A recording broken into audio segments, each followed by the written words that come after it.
صدها خواننده مکتب در جنوب تاجیکستان موظف شدند که پول استفاده کتاب‌ها در چند سال پیش را پرداخت کنند. این است که حالا جمع‌آوری پول کتاب در اکثر مکتب‌های ولایت ختلان جریان دارد. ریاست معارف و علمی ولایت ختلان نیز تلاش دارد تا پول قرض خوانندگان از کتاب‌های درسی را هرچه زودتر به وزارت معارف و علم بازپس گرداند. این امر امکان می‌دهد وزارت معارف و علم تاجیکستان کتاب‌های نو برای مکتب‌ها انتشار دهد. بدهی مکتب‌های ولایت ختلان برای استفاده کتاب‌های درسی مبلغ بیش از 7 میلیون سامانی را تشکیل می‌دهد.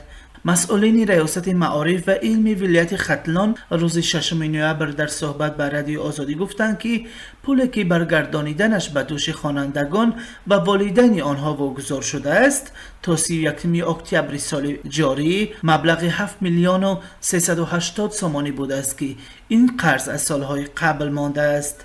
در برابر والدین، رهبران صنف در مکتب‌ها نیز خانه به خانه گشته و پول قرض کتاب جمع می‌کنند.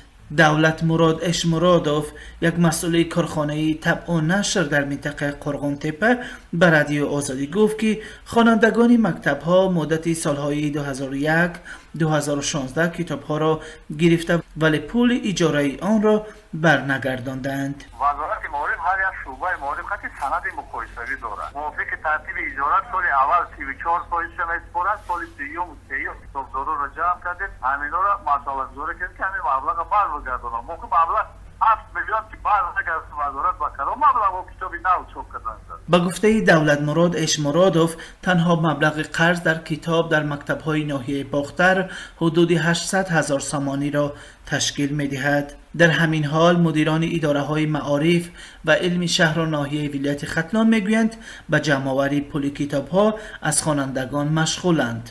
همکنون به گفته روح الله حکیموف مدیر اداره معارف و علم در ناحیه جلال‌الدین بلخی الکی 75,000 سامانی از خوانندگان جمع‌آوری شده به وزارت معارف و علم بازپس گردانیده شده است. اما نه همه والدین امکانی پرداخت پول کتاب فرزندانشان را دارند. جمعگل 45 ساله از زنهای تنها در وادی وخش است که صاحب 4 فرزند است و آنها همه مکتب خوان می باشند. به گفته این زن مبلغ پول کتاب برای 4 فرزندش 100 سامانی را تشکیل می دهد و او حالا امکانی پرداخت آن را ندارد.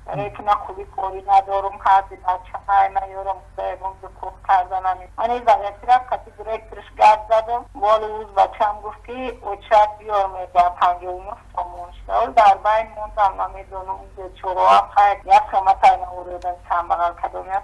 اما ایده دیگری از خانواده ها در جنوب تاجیکستان در تعجبند که پول قرض کتاب از کجا پیدا شده است. آنها این سوال را میگذارند که چرا باید این پول را پرداخت کنند.